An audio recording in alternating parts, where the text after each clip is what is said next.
Welcome, everyone. I'm Julie Scott of Oikocredit Canada with Matt Eldridge of Oikocredit US. On the occasion of International Cooperatives Day, we're speaking with cooperatives working in emerging markets to discuss how the cooperative movement is helping to build a better world.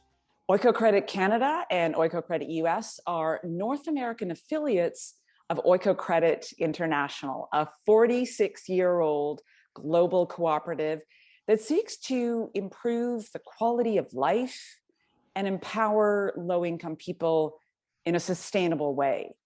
Oikocredit does so by investing in microfinance and small and medium-sized enterprises in Latin America, Africa, and Asia. Our job here at Oikocredit Canada and Oikocredit US is to raise awareness and financial support in North America for these efforts. Today, we have with us Ging Ledesma. Ging is the Director of Social Performance Innovation at Oikocredit International. She joined Oikocredit in 1999 as Deputy Regional Manager for Southeast Asia and was appointed to the Managing Board in 2012. As Director of Social Performance Innovation, she is responsible for monitoring the social and environmental impact of Oikocredit, as well as partner capacity building. Ging, thank you so much for joining us today. Thank you so much for having me, Matt, and hello, Julie. Nice to see the both of you again. Ging, what do you think has been the key strength of the cooperative movement in building better communities? Yes, I think the fact that cooperatives draw their membership from communities, people who are rooted in a common reality, have common needs, share values, and face the same challenges, I think that is a very strong foundation for unity. And out of that unity, and also because, especially for community-based organizations, people know each other, there also is a strong development of trust. And trust and unity are very strong drivers for success in any endeavor. If I look at the case of Oikocredit, for example, our cooperative, we're a cooperative society of 47 years now, almost, and we have a common dream. We had a common dream. We came out of a common vision, and that has driven us, all our members, our volunteers, our investors, our staff. That common vision, that shared value has been at the very root and foundation of our success and our development as an organization, and also has been a strong driver of our engagement in all the countries where we have sought to support partner organizations in the work that they do to help improve the lives of low-income people and communities. Thanks, Ging. With challenges come innovations. Is there an example that stands out to you of how communities are innovating and building sustainable solutions with the cooperative model?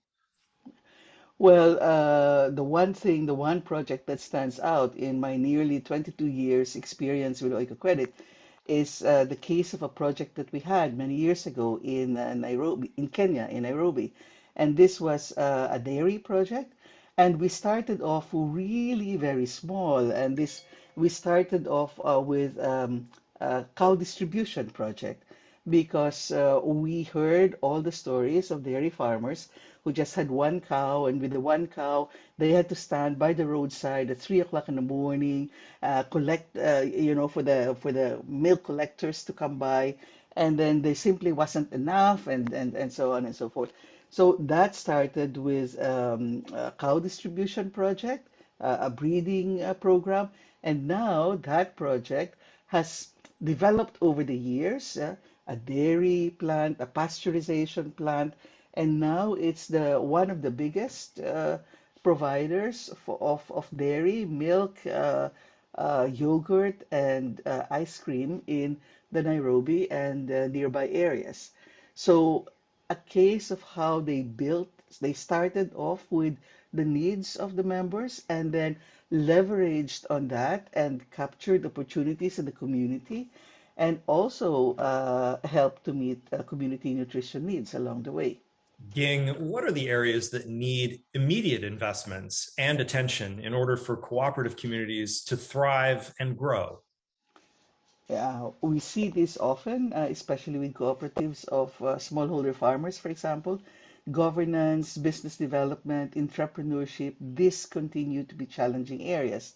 Technology as it is now.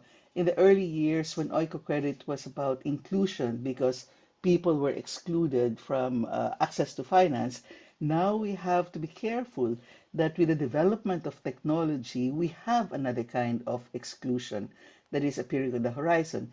And this is exclusion from the benefits of technology, that poor people are being left behind because they're not able to make use of the advantages that technology, digitalization, automation affords them in their enterprises. So these are immediately areas that need attention, and also climate smart agriculture for cooperatives in rural areas. Ging, thank you for your words and your insights and the reminder that having a shared dream builds unity and trust through cooperatives, and that shared dream is continuing to be so relevant in this age of technology where there's a risk of exclusion among poor people. Thank you. And to learn more about Oikocredit International, visit oikocredit.org. And for more about Oikocredit Canada and Oikocredit US, check out our websites at oikocredit.ca and oikocredit.org. See you soon. Thank you, Julie. Thank you, Matt.